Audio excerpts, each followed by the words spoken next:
العالمين.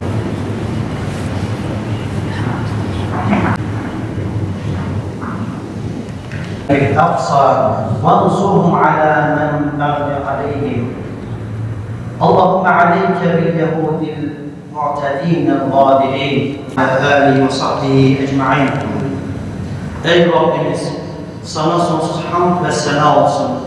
Hazreti Adem'den Hazreti İbrahim'e, Hazreti Musa'dan Hazreti İsa'ya kadar sonsuz hamd ve selam olsun.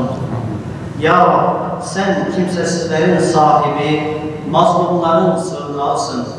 Zalim ve kafirlere karşı ümmet Muhammed'e yardım eyle.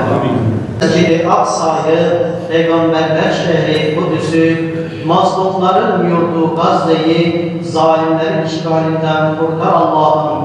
Ya Rabbi, bizi çiğnetme, bizleri zalimlere karşı muzaffer eyle Ya Rabbi.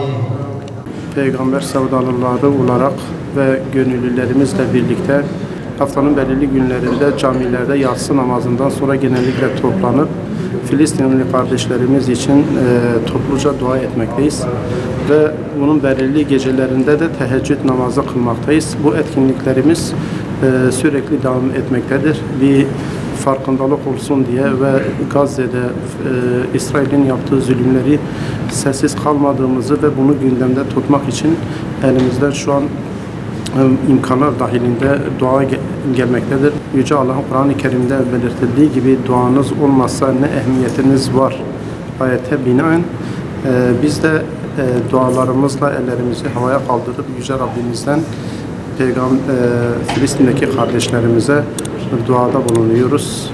Allah razı olsun.